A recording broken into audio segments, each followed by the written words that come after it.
your life is not coming from your conscious wishes and desires. Your life is coming from your program. And why is that relevant?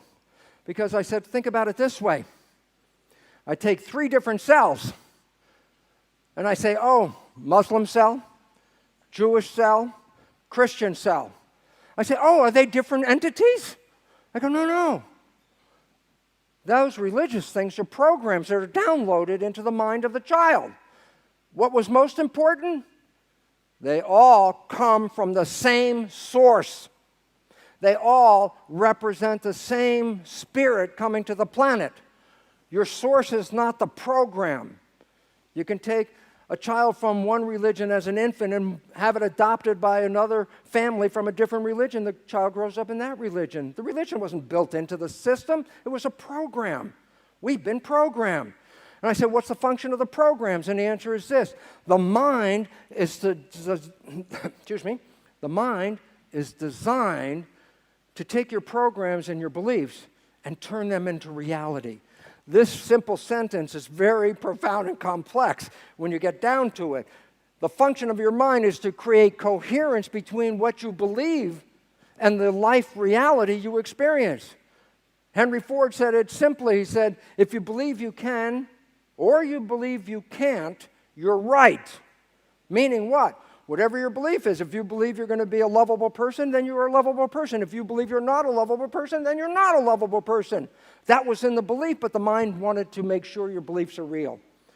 And then it turns out, why is the subconscious so important? Because we now know a simple point. The conscious mind can think. I say to you, what are you doing next Thursday? If you actually contemplate what I just said, then your mind will go in a Rolodex in your head and think, what the hell am I doing on Thursday?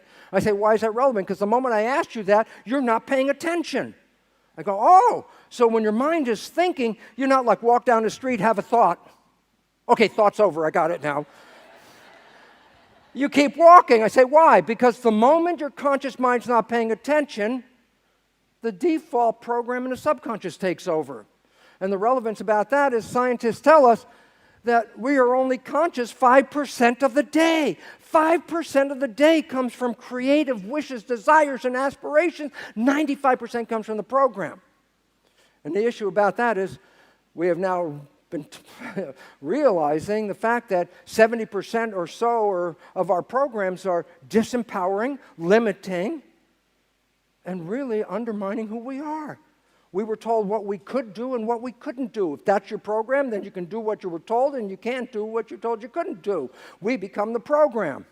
So the relevance about this is simple. In fact, it's that we only come 5% from the creative mind, 95% from the subconscious mind. I go, why is that relevant? Creative minds, wishes, desires, aspirations. I go, yeah, but you're not creating your life from that. You're creating your life from what?